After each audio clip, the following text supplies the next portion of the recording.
महाराज श्री से जुड़ने के लिए चैनल को अभी सब्सक्राइब करें।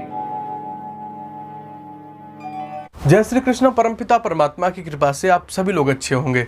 ईसाइयों की एक सोची समझी साजिश फिर सफल होने जा रही है हिंदुओं की वजह से। लॉर्ड मैकेले जब इस देश में आया था तो उसने क्या कहा था? उसने कहा था कि मैंने संपूर्ण भारत को घूमा, मुझे यहाँ कोई एक चोर नहीं मिला, कोई व्यभिचारी नहीं मिला, कोई डाकू नहीं मिला, कोई गुंडा नहीं मिला। वो सोच करके देख करके परेशान हो गया। जब उसने खोज किया तो उससे पता चला कि इसके पीछे जो छुपा हुआ है, इनकी संस्कृति, इनकी शिक्षा, वो है गुरुकुल। तो उसने क्या किया कि इनकी शिक्षा को तोड़ दो, ये अपने आप बिखर जाएंगे। उसने गुरुकुलों को नाश कर दिया, वो कॉन्वेंट स्कूल ला दिया। कोई बात नहीं, जैसे तैसे देश खिंचा चला आ रहा है। फिर भी कुछ प्रबुद्ध संत हैं जो समाज में मार्गदर्शन का काम कर रहे हैं। परंतु आज क्या हो गया है, आज क्या स्थिति हो गई है? आज शहरों में ये स्थिति हो गई है, नोएडा आदि, दिल्ली, गुड़गांव जैसे शहरों में जाके देखो कि जितने भी अच्छे स्कूल हैं जिसमें हिंदू अपने बेटों को भेज के पढ़ा रहा है, वो सारे के सारे ईसाइयों के स्कूल हैं। उनमें फंडिंग विदेशों से भी होती है, उन्हें खूब चमकाया जाता है, खूब आधुनिक बनाया जाता है, जिससे हिंदुओं के माँ बाप को लगे कि ये इससे अच्छा स्कूल हो ही नहीं सकता है। और हिंदू कहता जाओ बेटा जाओ पढ़ो, शिक्षा तो कहीं से भी मिले, लेनी चाहिए।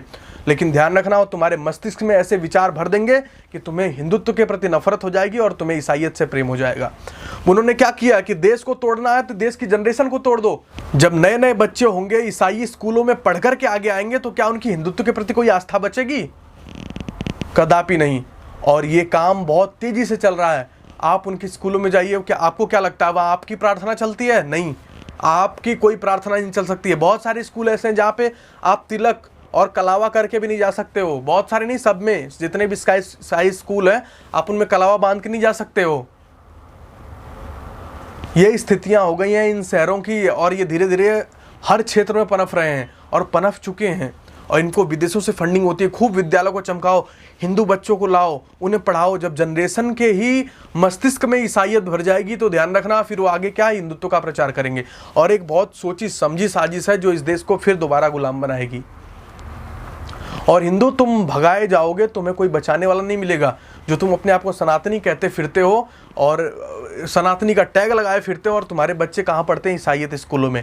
आज हजारों जो बड़े प्रसिद्ध शहर हैं उनमें जाके देख लो, जो अपने आप को बहुत बड़ा सनातनी समझता है, उनके बच्चे कहाँ पढ़ते हैं? कौन सा ऐसा सनातनी कहने वाला जो ताल ठोक के जो अपने आप को मंचों पर ला के रखता है, उसका बच्चा है जो गुरुकुल में अध्ययन कर रहा हो? नहीं। यदि तुम कहते हो कि गुरुकुलों में ऐसी सुख सुविधाएं नहीं, तो उसमें कमी किसकी है? कमी भी तो तुम्हारी है। तुम अपने गुरुकुलों को ऐसा कमजोर क्यों होने देना चाहते हो? देवबंद एक मदरसा है मुसलमानों का, पता है तुम्हें? उसमें 1 रुपया बच्चों से नहीं लिया जाता है और वो हर प्रकार की सुविधा अपने बच्चों को देते हैं। फंडिंग कहाँ से होती है? मुस्लिम समाज से। हिंदू समाज क्या कर रहा है? हिंदू समाज कहाँ से हो रहा है? गुरुकुल खंडर के खंडर हुए जा रहे हैं, कोई उनकी बिल्डिंगों की मरम्मत करवाने वाला नहीं मिलता है। तुम क्या कर रहे हो? सिखों के स्थान पे जाकर के देखो, उनमें कितनी दान की प्रवृत्ति है, कितना दान करते हैं वो। तुम लोगों के अंदर दान की प्रवृत्ति कहाँ चली गई? तुम्हारे ऋषियों ने तो ज्यादा दान पे फोकस किया, लेकिन नहीं, तुम बिल्कुल मरते चले जा रहे हो। तुम्हारे अंदर से दान, दया, धर्म सब कुछ चला जा रहा है। ऐसे देश नहीं बचता है, ध्यान रखना। सारे के सारे ईसाइयत स्कूलों में हिंदुओं के बच्चे पढ़ रहे हैं, और वहाँ जो सुबह प्रार्थना होती है वो क्या हिंदुओं की तुम्हारी प्रार्थना होगी? नहीं, वहाँ एक लफ्ज नहीं बोला जाता तुम्हारा। वहाँ ईसाइयत प्रार्थना होती है, बच्चे वही सुनते हैं, उनके मस्तिष्क में वही आता है, और वहाँ का वातावरण वैसा है, ऑफिसों में उनके फोटो लगे हुए हैं। वो क्या तुम्हारे बच्चे सीखेंगे? जो अपने आप को सच्चा सनातनी कहता है उसकी स्थिति बता रहा हूँ। ये हजारों लोगों को मैं ऐसे जानता हूँ जो अपने आप को सनातनी कहते फिरते हैं, उनके बच्चे ईसाई स्कूलों में जाके अध्ययन कर रहे हैं। क्या वो मस्तिष्क से हिंदू रह जाएंगे कभी? नहीं। अगर तुम्हारे स्कूलों, तुम्हारे गुरुकुलों में सुख सुविधा नहीं तो इसमें कमी किसकी है? उसको क्यों नहीं बढ़ाते हो? क्या ये कोई ठोस प्रमाण है हिंदू संस्कृति की रक्षा की कि हमारे विद्यालयों में कोई ऐसी व्यवस्था नहीं इसलिए हम ईसाइयत में पढ़ा रहे हैं? तुम तो कल को मदरसे में भी भेज दोगे।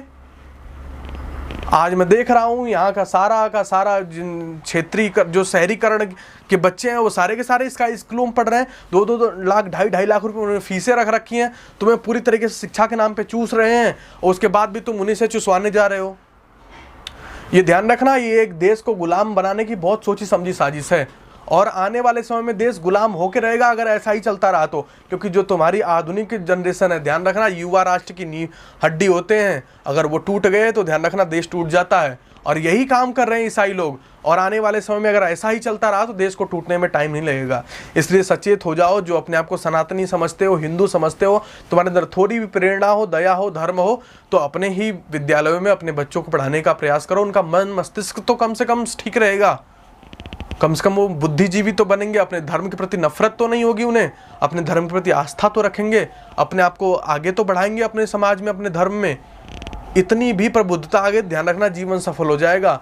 और कितना भी कमा ले, कितना भी बड़े स्कूलों में पढ़ा लो, यदि बुद्धि बिगड़ गई तो ध्यान रखना सब पे नाश कर देंगे, तुम्हें भी धक्के मार के तुम्हारे घरों से बाहर निकाल देंगे।